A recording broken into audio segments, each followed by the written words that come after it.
Welcome to Methodically Processing Systems.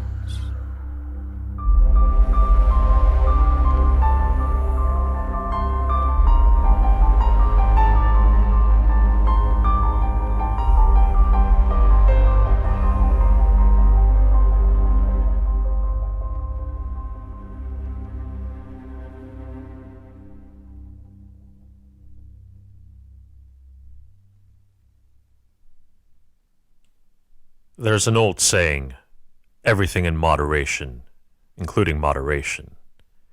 And what's funny about the saying is that it's recursive, right? You want to have moderation. You don't want to overdo things. And yet you don't want to moderate yourself too much, because even moderation itself can become excessive. And once it becomes excessive, it can become problematic. Now, for us to really understand what it means to do everything in moderation, including moderation, we have to understand the opposite. We have to understand concentration or excess. Now, concentration is a very simple mathematical quantity. It's a ratio. You have quantity A and you have quantity B. You put quantity A over quantity B, and that gives you your concentration. Now, quantity A and quantity B can be just about anything that you can quantify. So, for example, quantity A could be the number of people. Quantity B could be the volume inside of a room, the space inside of a room. So, for example, you could have 12 people in a 10 square foot room, and you would then have more than one person per square foot, which would mean that you have a very high concentration of people. It's going to be very squished inside of that room. Now, it doesn't have to be space. It doesn't have to be something that's so tangible. It could also be the concentration of some quantity over a more abstract quantity, like time. So you could have the number of people that go inside of a room over 12 hours. So if you see 12 people over the course of 12 hours, you see one person per hour, and you could say that's a fairly low concentration. And on the flip side, you could have 120 people every hour for 12 hours, and you could say that's a very high concentration of people over time. So concentration is just one quantity over another quantity. It's a ratio. The bigger the ratio, the higher the concentration.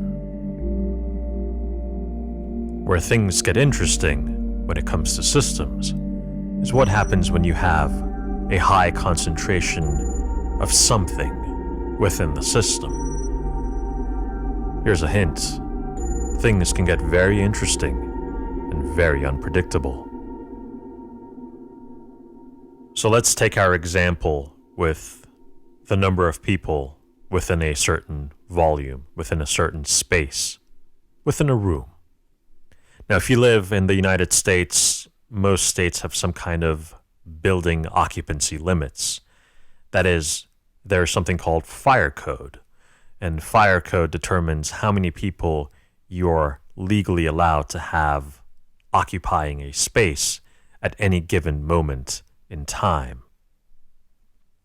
The reason these fire codes exist is because concentration, again, makes a system sometimes dangerous and more often than not unpredictable.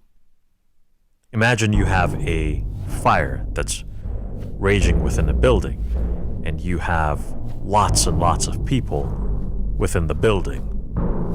In other words, the concentration is very high.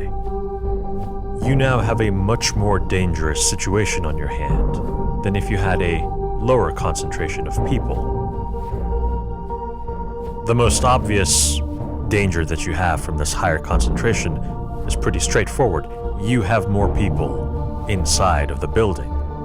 And that just means there are more people that can be harmed by the fire. But remember, systems interact with one another. The people interact with the building that they are in. The higher the concentration of people, the more unpredictable this interaction becomes. For example, if you have too many people that are occupying a single space, they're more likely to become rowdy. The more likely they are to become rowdy, the greater the risk that something might go wrong. For example, a fire could be started as a result of the actions of these interacting people inside this confined space. The building itself has been designed with a certain number of people in mind. Its entries and exits can only handle so many people at a time. When you have a fire, you don't necessarily know how the occupants of the building will behave. Sometimes they can be very orderly, and other times they could turn into a giant mass and behave like a fluid trying to escape through the only exit in the building all at once.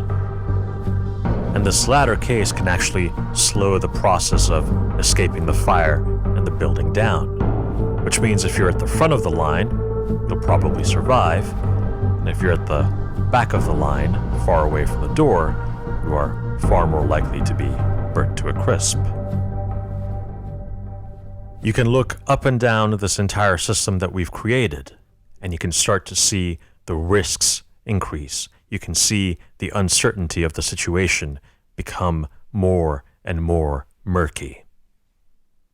You have more people, which means there are more people at risk if anything goes wrong, and because you have more people, you have more possible interactions between these people, which means you have a higher risk that someone or a group of people could accidentally cause a fire within this building.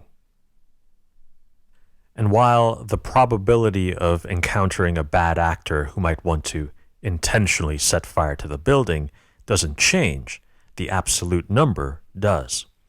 If, in our imaginary scenario, you have 1% of the population that are bad actors, well, if you have 10 people, it's probably not going to be likely for you to find someone in that room with 10 people that is a bad actor. But if you have 1,000 people inside that room, well, 1% of 1,000 means you probably have 10 bad actors in that room. And one of those 10 bad actors might be willing to set fire to the building. And of course, the more people you have, the more the interaction with the room changes.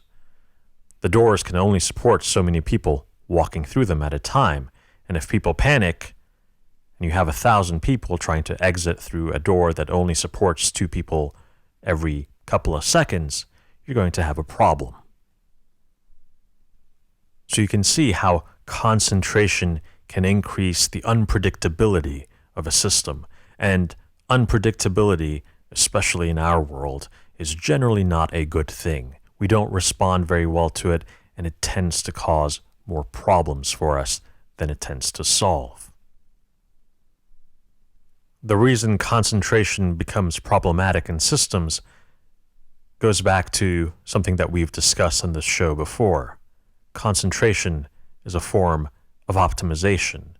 You want to get as many people in a room for some optimal purpose. You want to maximize something. You want to get as much as possible per unit of whatever that it is you're working with.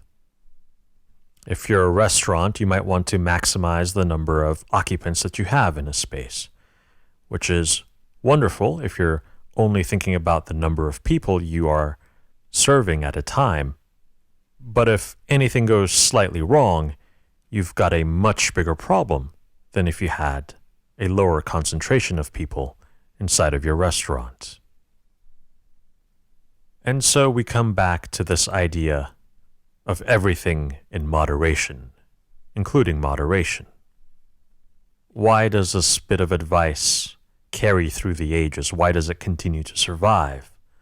Well, because it fundamentally understands that if you have too much of something, if the concentration of something in your life is too high, it will begin to cause unpredictability within your life, and that unpredictability can cause you problems. It can cause you pain. It can cause you suffering.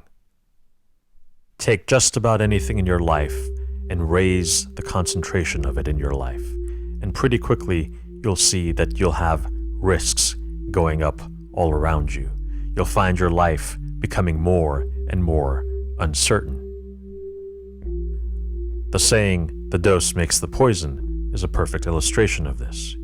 You can take something wonderful, and if you increase the concentration of it, eventually you get to a point where that thing that was good is all of a sudden toxic and poisonous. Or you have the saying, "too many cooks spoil the broth." Again, with all of these sayings, the point isn't that an excess of something stops being useful. The point is that the excess of something starts to become harmful. And this is a very critical distinction. If something becomes less and less useful as you keep adding more and more of it, it's not a big problem. You just don't get as much benefit with each additional thing that you add. But if something becomes harmful, it's a different story. Your strategy on how to live with it and deal with it and how to apply it changes, because all of a sudden you're talking about harm. The more of something you add, the more it starts to harm you. It starts to take away the goodness that it was giving you before. But of course, we have the last bit of the quote, which is, "everything in moderation, including moderation." As you've learned over our previous shows, you need some degree of randomness. You need some degree of unpredictability in your life. You can't just be stable all the time. You need variation. So if you have moderation all the time, that in and of itself becomes dangerous to you. Sometimes you need an excess of something just to help your system not get bored. But the excess needs to be carefully controlled. You don't want to be at high stress over a long period of time. But every once in a while, maybe for a day or two, you might want to have some extreme stress in your life, some unmoderated drama to keep things interesting, but also to help your body build up its ability to deal with smaller stressors. But be warned that the last part of the quote, "everything in moderation, including moderation," really only applies to organic systems, to biological systems, things that can adapt and grow when they are faced with the occasional extreme, the occasional bit of high concentration. If for 1 week you decide to push yourself really hard physically or mentally, then at the end of that week you might find yourself stronger mentally or physically, or however it is that you have been pushing yourself. On the flip side, if you one day decide to take your hammer to your iPhone to give it a nice concentration of force, you will end up with no iPhone at the end of the day. And if you've been chronically stressed for a while, that could be the straw that breaks the camel's back.